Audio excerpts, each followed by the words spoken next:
목사가 되면 사람들은 다 됐다고 생각하지만 사실은 그때부터 돼가는 것 같아요. 우리가 태어나가지고 사회생활 시작할 때 초년생이라고 하잖아요. 그때 이제 막 사회를 배워가면서 일을 하게 되는데 그러면서 이제 사회도 적응하고 성숙하게 되는 것 같아요. 근데 목사라 그러면 보통 성도님들은 이제 목사가 됐으니까 다 됐다 이렇게 생각할 수 있지만 사실은 그때부터 목사가 돼가는 것 같아요. 그때부터 이제 목사로서의 삶을 이제 훈련하고 연단하는 그런 시간들이 되어지지 않나 이렇게 돌아보고 또 부목사로 있을 때하고 다르더라고요. 저도 부목사로 오래 있었고 제가 19살 때 신학을 가서 그해 겨울부터 이 교육자 생활을 했기 때문에요. 저는 청년 시절이 없었어요.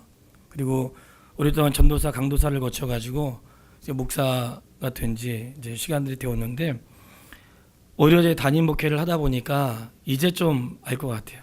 그리고 그때도 좀 알 것 같다고 그랬는데 10년 지나니까 이제 좀 알 것 같아요. 모르겠어. 어떤 분은 은퇴할 때쯤 돼가지고 좀 알 것 같다 그러시더라고요. 날마다 알아가야 되는 것 같은데 어쨌든 올해는 목사의 죄라는 책을 읽었는데 참 부끄럽고 죄송했습니다. 그리고 목사의 죄라는 책은 책을 쓰신 분이 50년 목회를 아마 마치시면서 쓰셨던 책 같아요. 제가 그분이 누군지 몰라가지고 막 인터넷 조회를 해서 제가 그분에게 누군지 모르지만 제가 너무 감사해서 제가 이 책을 읽고 우리 교육자들에게도 선물을 하고 또 노예 우리 개척교회를 하고 계시는 한 12명의 그 전도부 목사님들의 선물을 했거든요. 개인적으로 선물을 하면서 이 저자에게 고마움을 좀 표현하고 싶었어요. 그래서 뭐 보셨는지 안 보셨는지 모르지만 아무튼 수소문해가지고 감사의 글도 보냈습니다. 오늘 드리려고 하는 말씀은 이것이에요. 중은 제 머리 못 감다 그러잖아요. 목사는 깎을 수 있습니다. 중은 자기 머리 깎을 수 없지만 목사는 말씀으로 날마다 자신을 돌아보기 때문에 깎을 수 있는 거예요. 그리고 말씀은 우리가 지난주 말씀처럼 예외가 없어요. 어린아이나 어른이나 성도나 목사나 예외가 없습니다. 그 말씀 앞에 모두가 다 서야 되고 있는데 우리가 마태복음을 읽으면서 깨닫는 것은 너무나 충격적이고 사실 목회자로 너무나 놀라운 사실은 아무나 선생되지 말라고 했던 말씀이에요. 제가 우리 의준이는 목회자는 아니지만 의준이가 이제 목회의 길을 하기 위해서 준비하는 학생이기 때문에 또 교회가 간사로 임명하여 섬기고 있고 우리 교회도 신학생들이 군대 생활을 하고 있는데 사실 어릴 때는 전도사라고 불름받는 게 되게 좋아요. 왜 전도사가 뭐 된 것 같잖아요. 사실은 개뿔 가진 것도 없거든요. 아는 것도 없고 그냥 열심히 할 뿐이야. 아무것도 아는 것도 없어요. 그땐 내가 엄청 잘하는 것 같아도 사실은 얼마나 부끄러운지 몰라요. 그때 뭐 설교해가지고 대박을 날리고 설교해서 홈런 쳐야지 꿈 같은 얘기예요. 그런 일은 없어요. 그냥 그런 꿈을 갖고 있다고. 근데 그런 꿈을 갖고 있고 뭔가 해오고 내가 좀 하면 좀 된 것 같거든요. 근데 사실은 지날수록 그렇지 않다는 사실을 알게 돼요. 그래서 이런 이야기가 있어요. 신학생에는 1학년 때는 신학교 1학년 때는 목사가 되고 2학년 때는 집사가 되고요. 3학년 때는 평신도가 되고 4학년 때는 나는 도대체 모르겠다. 그리고 졸업한다는 거 아니에요.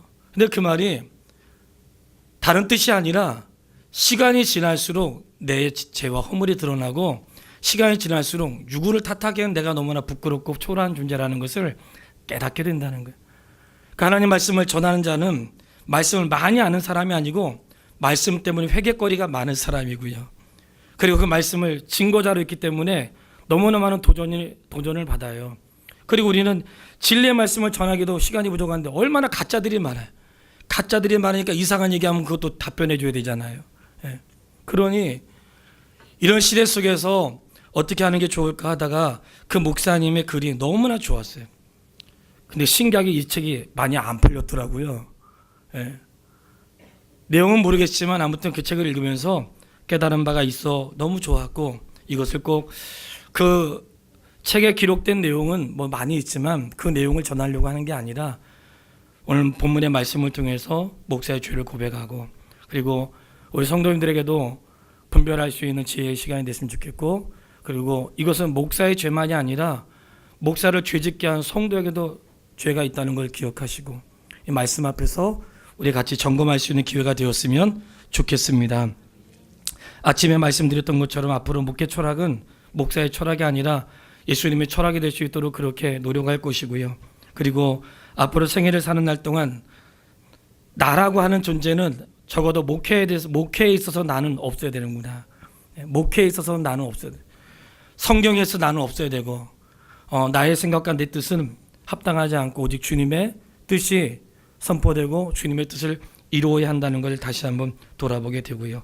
디모데 전후서는 목회 서신이라고도 해요.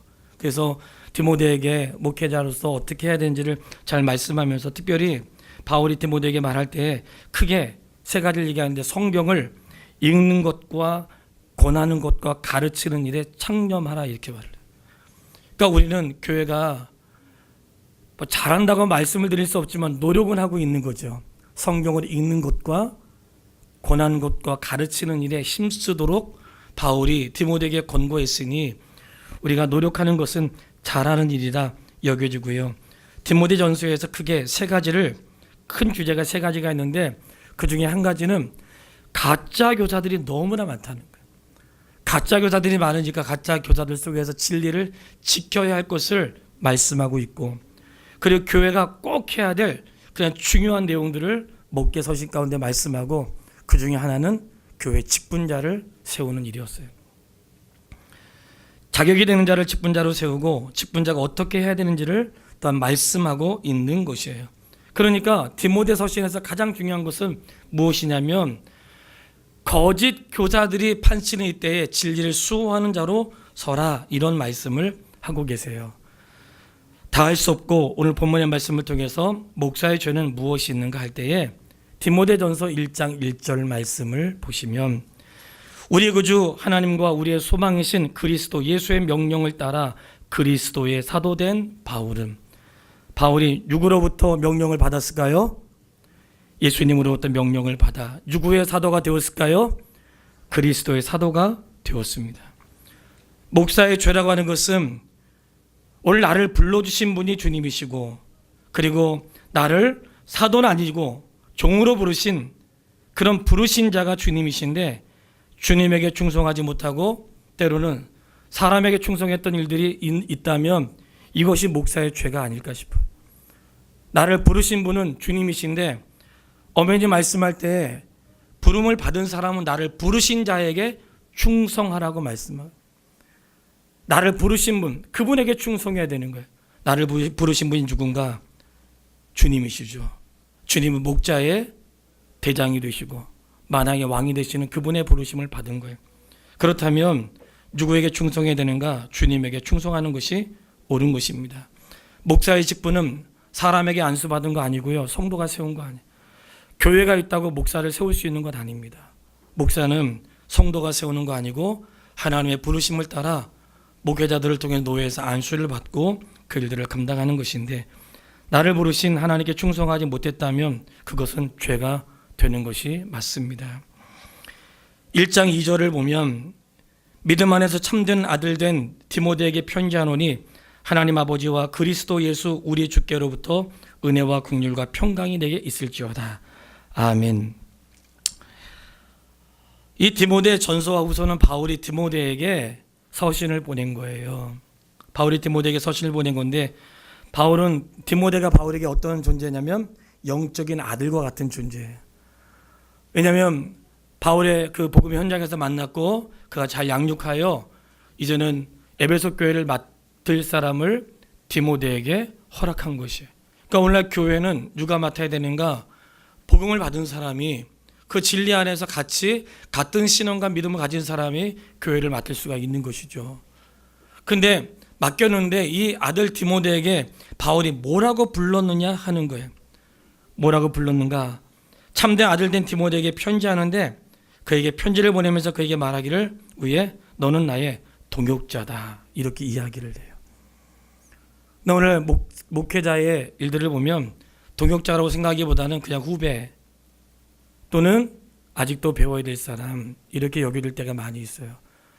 사실 목회자는 담임 목사, 부목사는 없는 거고요, 다 같은 동역자인데 교회 질서에 의해서 이렇게 세워진 것이 맞죠. 그러나 우리가 교회에서 자라는 다음 세대 아이들도 있는데 그들이 아이들인 것 같지만 사실은 교회의 중요한 동역자인 거예요. 디모데를 향하여 그저 아들처럼 대하기만 한 것이 아니라 그를 동역자로 대했다는 거예요. 이것이 오늘 목사의 죄인 것입니다. 하나님의 사람들 세워갈 때에 나의 제자가 아니라 주님의 제자로 세워야 하고, 목사 말 잘 듣는 사람이 아니고 주님 말씀 잘 듣는 사람으로 세워야 되는 것이죠. 그렇게 해야 마땅한 것입니다. 그리고 그렇게 해서 세월 속에서 자랐을지라도 목사의 그런 종이나 목사의 후배는 아닌 것이에요. 분명한 것은 다 주님의 동역자인데, 이렇게 말씀하세요. 1장 12절에 나를 능하게 하신 그리스도 예수 주께 내가 감사함은 나를 충성되이 여겨 내게 직분을 맡기심이니. 그러니까 직분을 내가 받았는데 직분을 내가 가진 것이 아니고 나에게 맡겨주신 거예요. 그 하나님 직분을 맡겨준 것은 단임 목사에게만 맡기신 것이 아니라 같은 모든 동역자들에게 동일하게 맡겨주신 거예요. 그렇기 때문에 돌이켜볼 때에 우리가 종종 우리도 그런 생각하다 지나가다 보면 작은 교회나 또 상가교회나 지하교회, 우리도 이제 그런 교회 가운데 하나였고, 뭐 지금도 넉넉하진 않죠. 근데 대부분 볼 때 작은 교회나 그리고 좀 시원찮은 분들 사실 있습니다. 왜냐하면 구약이나 신약에도 바른 사람만 있는 건 아니고 그렇지 않은 가짜도 있고 진짜지만 성실하지 않고 별의별 사람들이 많은 거예요. 정말 별의별 사람들이 많아요. 그 많은데 우리가 다 할 수 없으나 분명한 것은 나에게 맡겨주신 분이 있다는 거예요. 그러니까 목사의 지금은 스스로 할 수 있는 게 아니에요. 그분이 맡겨주셔야 할 수 있는 것임을 깨닫게 되고, 13절에 보면 이렇게 말씀을 해요. 내가 전에는 비방자요 박해자요 폭행자였으나 도리어 긍휼을 입은 것은 내가 믿지 아니할 때에 알지 못하고 비방하였습니다. 뭘까요? 이건 사도 바울의 본인의 얘기예요. 지금 본인이 사도가 되었지만 과거에 어떻게 했다는 거예요? 과거에 그도 비방하는 사람이었고 박해하는 사람이었고 폭행하는 그러한 사람이었다는 거예요. 자신도 과거에 그랬다는 거예요. 사실 오늘날 목회자를 보면 어릴 때부터 잘한 사람도 있고 다양한 늦게 이제 목회에 합류하는 사람도 있고 다양한 그런 형태의 모습이 있어요. 그러나 우리가 깨닫는 것은 나도 그들과 다르지 않는다는 거예요. 목사라고 하여 성도와 다르지 않습니다. 다만 다른 것이 있다면 사람이 다른 게 아니고요, 부르심의 소명이 다른 것이에요. 그 부르심의 소명이 다른데 그 소명은 누구나 다 같이 해야 되는 것이지만 교회 질서를 위하여 하나님이 정해놓은 것인데, 이렇게 말씀을 하세요. 나도 전에는 그런 사람이에요. 그 목사가 일을 하다 보면 그런 걸 깨달아요. 항상 이제 아무래도 아내가 가장 옆에 있는 동역자고 친구고 그리고 아내니까 교회 많은 일들을 같이 나누고 얘기하게 되는데, 항상 하다 보면 그런 일을 해요. 나도 옛날에 못했는데 뭐 나도 그랬는데 나도 부족했는데, 그럴 때가 있어요. 그러니까 성도님들에게 이거는 성도님들이 이해하고 같이 한 가족으로 이해할 것은, 교회가 뭐예요? 교회가 가족이라고 했잖아요. 맞으면 아멘? 교회 가족 맞죠? 가족은 뭐예요? 다 용서가 되는 거란 말이지. 그래, 가족은 잘못하면 다 용서가 되는 거예요. 그리고 잘못해도 언제든지 다시 시작할 수 있는 게 가족이거든요. 그게 가족이에요. 그러면 성도들만 가족인가요? 목회자도 가족인 거예요. 목사는 뚝 떨어져가지고 무슨 가지 다른 데 있는 거 아니고요. 우린 전부 다 예수님이라고 하는 포도나무에 붙어있는 다 가지예요. 다 가지. 뚝 떨어 있잖아요. 그러면 이런 말씀 가운데 우리가 뭘 깨닫게 돼요? 우리가 누군가를 향해 오래 참고 기다릴 수 있듯이 오늘 마찬가지인 거예요. 목회자의 허물과 실수가 있어도 성장하는 과정 속에 있기 때문에 이해하고 용서하고 허물을 덮고 기다리는 기다림이 성도에게도 필요한 것이에요. 목사가 성도를 지도할 때에도 신앙의 수준이 똑같지 않잖아요. 어떻게 내 수준에서 그를 보겠어요? 이해가 안 되는 거예요. 그럴 때 할 수 있는 게 뭐예요? 그냥 사랑하는 거예요. 사랑에는 조건이나 이유가 없어요. 아무리 성경을 봐도 왜 성경이 사랑이 답이라고 할까 할 때 사랑은 이유가 없는 거예요. 그냥 학생들한테 물어보세요. 야, 너 왜 좋아하냐? 뭐라 그래요? 그냥 좋아. 그냥 좋은 거야. 그냥 내가 봐도 뭐 특별히 잘난 것도 별로 없어. 그냥 좋은 거예요. 그게 사랑이에요. 그럼 왜 그런가 할 때 그게 사랑인 거예요. 그러니까 사랑은 용서 안 되는 게 없는 거예요. 다 용서가 되고 다 이해가 되고 가정 안에 일어날 수 있는 일인데, 우리도 지나는 과정에 성장하는 과정 속에 있다는 거예요. 그럼 우리가 이 말씀 속에 깨달아야 될 게 있어요. 반드시 성장해야 된다는 거예요. 목회자로 부름받은 사람이 성장하지 않으면 안 돼요. 우리 의진이뿐만 아니라 우리 신학생들 수시로 얘기하고 따로 불러다가 얘기하고 신년에 기도원도 같이 가는 이유가 있어요. 저를 아무것도 모를 때, 철이 없을 때 저를 데리고 기도원에 가신 분이 있거든요. 산기도를 가고 옆에서 같이 밤을 보낸 그런 분이 계세요. 근데 성경을 보았더니 그런 모습이 옳았던 것이에요. 누군가 이끌어줬던 사람들이 있었던 거예요. 그런데 이런 성장하는 과정 속에는 허물과 실수가 많아요. 허물과 실수가 많은데 허물과 실수가 용서될 수 있는 곳이 어디라고요? 가족이라는 거예요. 그렇기 때문에 성도의 허물도 용서할 수 있는 거, 어떤 잘못도 용서할 수 있는 거. 제가 예전에 이런 적이 있었습니다. 부목사로 있을 때인데 어떤 부부가 목사님, 저희가 아직 이제 결혼하고 살고 계신 분인데 결혼식을 못 올리고 사시는 분이에요. 결혼식을 좀 교회에서라도 좀 이렇게 혼인신고를 했으면 좋겠다고 그래서 담임 목사님께 말씀을 드렸죠. 이렇게 말씀하시더라고요. 살다가 결혼하는 사람은 담임 목사가 주례 안 해줍니다. 그러시더라고요. 안 되는 거구나. 자살하는 사람 장례 예배 안 드려줍니다. 그런 게 규정이 있더라고요. 저는 몰랐어요. 규정이 있습니다. 그런데 저요, 자살한 집에 가서 제가 장례 예배 드렸고요. 목사님이 안 하신다고 해서 제가 예배를 집례했어요. 교회에서. 그게 아마도 이것은 다른 뜻이 아니라 목사가 설 때에는 적어도 그 결혼 예식이, 결혼은 단순한 결혼이 아니라 혼인잔치를 참여하는 우리 그리스도인의 모습이 있기 때문에 온전해야 하고 그런 규정 때문이라는 사실을 알아요.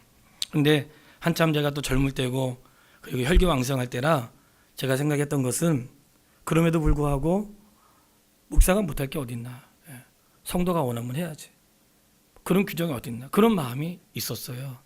그 마음 안에는 성도가 고난하고 어려움을 겪고 있는데 안 된다고 말할 수 있을까? 안 된다는 거예요. 제 목사 양심에 허락이 되진 않았어요.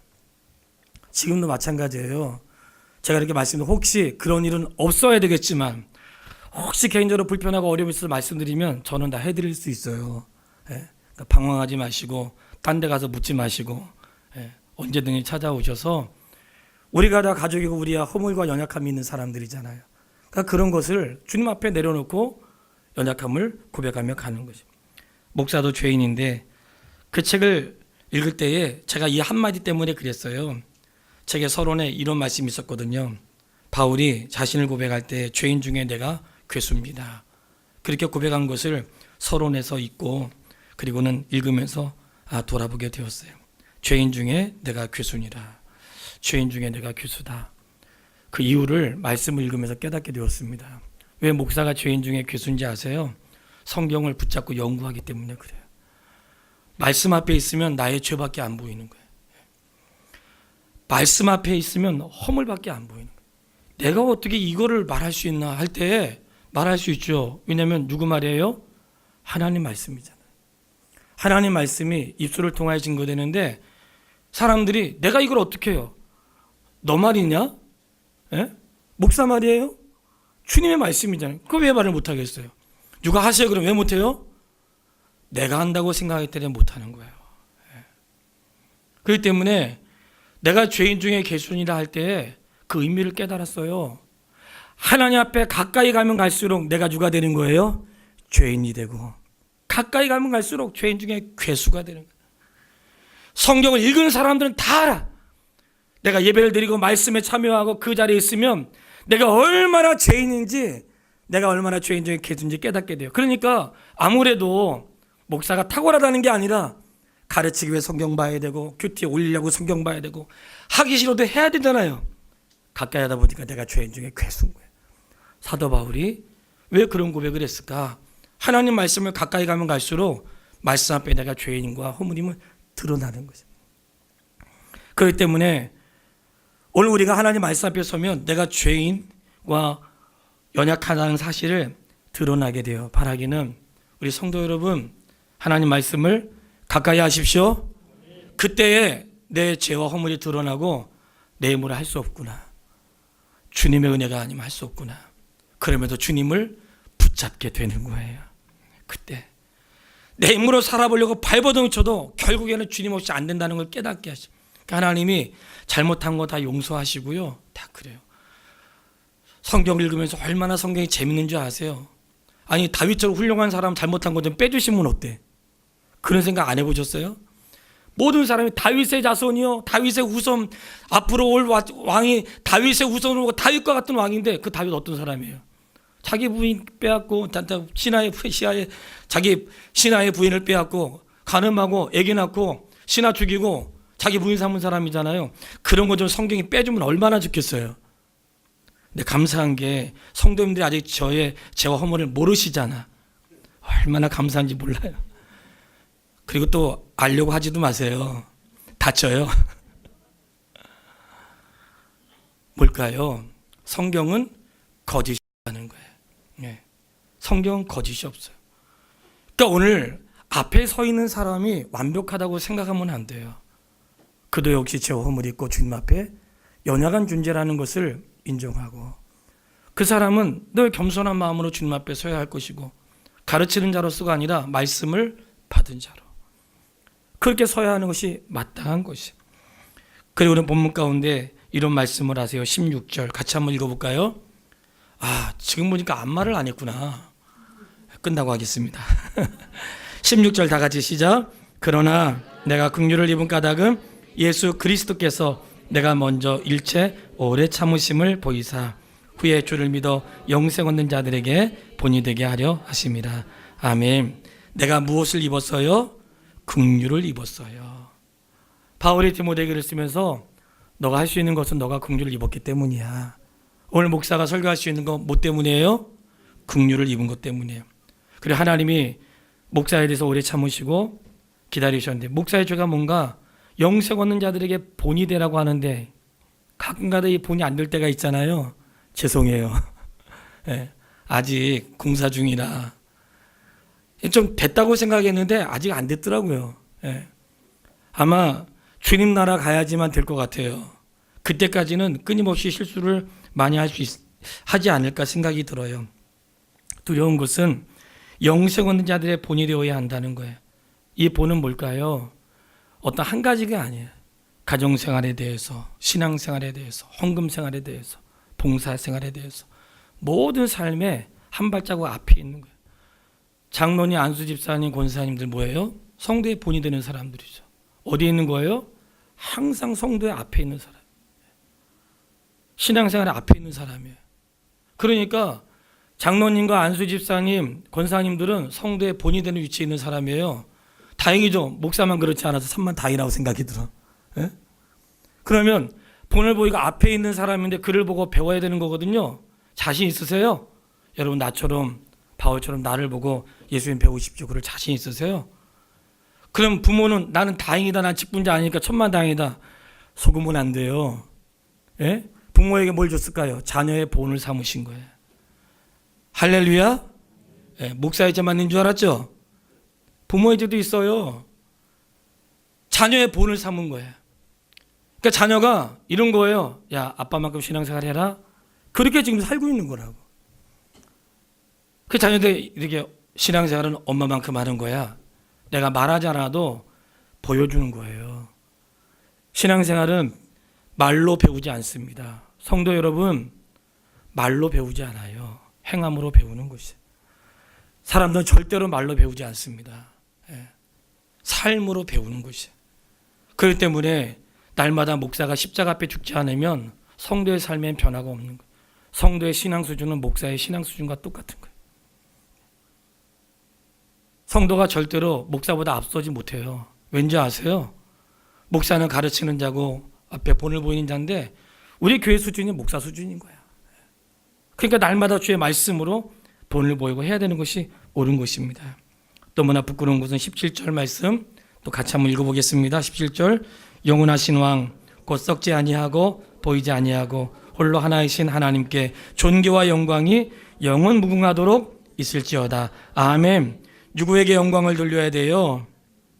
같이 한번 고백해 보시죠. 누구한테 돌려요? 믿으시죠? 우리 모두 하나님께만 영광을 돌려드립시다. 목사의 죄는 하나님께 영광을 돌리지 않고 영광을 가로챈 거예요. 그런 죄가 있다고 분명히 믿어요. 말씀을 통해. 그러니까 뭐 우리 성도님들이 저한테 절대로 그렇게 하진 않겠지만 높아시면 말씀을 드리는데 제가 죽었다고 동상 만들거나 그런 거 하지 마세요. 예, 예. 그래 교회다 무덤 멋있게 만들어 놓고 그렇게 하지 마세요. 저는 무덤 없앨 거거든요. 예. 절대로 그렇게 하지 마세요. 사실 과거에는 제가 우리 딸한테 그런 얘기 했어요. 야, 과거에 내가 한때는 이런 때가 있었다. 제가 한국교회에 어린이 청소년 사역으로 좀 1인자가 되고 싶은 꿈을 갖고 있었어요. 청소년 교육 그러면 제일 잘하는 사람으로. 청소년 부흥회, 청소년 집회, 청소년 공동훈련 사실 그런 꿈이 있었어요. 그리고 오랫동안 준비하고 그 일을 오랫동안 했었는데 책도 많이 썼잖아요. 근데 이제 그런 일 하면서 책을 쓸 때 앞으로 이렇게 써야지. 그냥 공동훈련 하지 말고 천준호 목사의 공동훈련 이렇게 써야 되겠다. 그렇게 쓴 적은 없지만 꿈을 꾼 적은 있어요. 내 말씀을 깨닫고 나니 너무나 부끄러운 거예요. 더럽게 자랑할 것도 없는데 뭘 그렇게 그냥 뭐 했는지 모르겠어요. 뭐 할 게 없는 거야. 돌아보니까 다 죄뿐인 거예요. 뭘 하긴 했는데 잘못한 것도 많았던 것 같아. 그런데 말이죠. 오직 하나님께만 영광을 돌려야 되는데 요즘에 그래야지 못하는 현실을 볼 때 너무나 부끄러웠어요. 지난 금요일날 이틀 전이죠. 금요일날 나오신 분들은 함께 정말 애통하는 마음으로 금요일날 기도회를 했었습니다. 제가 18일날 보훈병원에 설교하러 가거든요. 다음 주는 선교교회 설교하러 갑니다. 근데 보훈병원에 설교하러 가는데 그 목사님이 거기 보훈병원은 국가유공자들 치료하는 곳인데 한국에서 가장 본부가 되는 곳이에요. 그 목사님이 저희 노회에 속해 계신 분이라 근데 그분 아버님이 목사님이세요. 근데 그분은 교단이 조그마한 교단이었어. 원래 이 목사님도 백파라고 하는 교단이 있어요. 웃기죠. 백파 무슨 파죠? 네. 백파라는 교단인데 그 교단은 성경을 백독해야지만 목사 안수를 주는 교단이라고 해서 백파라는 교단이 있어요. 우준아 알았지? 네. 근데 그 교단의 총회장님이셨어요. 그리고 그래야지만 목사 안수를 주는 거예요. 근데 이분이 얼마 전에 돌아가셨어요. 돌아가셨는데 아무한테도 알리지 않고 그냥 가족끼리 그 교회 성도들하고만 이렇게 추렸는데 그날 이제 통화하면서 그 소식을 제가 알고 전화를 드리고 이런저런 얘기하다가 제가 마음에 뭉클한 거예요. 목사님, 저희 아버님이 한국교회 아픔을 갖고 이렇게 삶을 마치면 안 되겠다 해서 40일 금식인 줄 알았더니 단식 기도를 결정하시고 40일 단식 기도하시다가 16일째 소천하셨습니다. 그러시더라고요.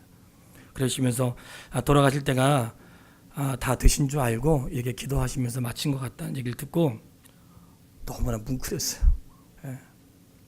뭉클하고 다시 한번 다짐이 된 거예요. 또 이번 주가 목회자 헌신 예배가 있으니까 바라기는 모든 영광은 하나님께 돌려드리는 것입니다. 내가 뭔가 잘한 것 있다면 내가 한 거 아니고 그 일을 할 수 있는 여건과 힘을 하나님께서 주신 것인 줄 믿으시죠? 우리가 모든 일을 그리해야 되는 것이에요. 그렇기 때문에 우리 교회를 신뢰하세요. 우리가 하지 않으면 주님이 벌하실 거예요. 저희가 주보에 일일이 하지 않는 거 말씀드렸죠. 일일이 말씀 안 드리는 것도 다 그런 이유가 있는 거예요. 가난한 사람들이 혹시 위축되지 않도록 왜 헌금 봉투 안 하시는 분들 왜 꽂아놓는지 아시겠어요? 뭐야 이거 하라는 뜻이야? 그런 뜻이 아니고요. 상처받지 마시라 꽂아놓은 거예요. 하는 분들이 있는데 못 하시는 분 상처받을까 봐. 그래서 다 똑같이 어린아이까지 다 꽂아놓은 거예요. 또 오늘날 마음에 감동이 돼서 할 수 있으면 하시라고. 그러나 우리는 이름을 안 밝히잖아요. 주님께 한 것이니까. 그리고 했다고 또 목사한테 칭찬받으려고도 하지 마세요. 그게 바로 목사를 죄짓게 하는 거예요. 그럼 자꾸만 목사가 눈치 보게 되잖아요. 물론 제가 그럴 사람도 아니지만 말이죠. 그러니까 영광은 하나님께 돌려드리는 거예요. 할렐루야. 하나님께만 영광을 돌리세요. 하나님께만 돌리세요.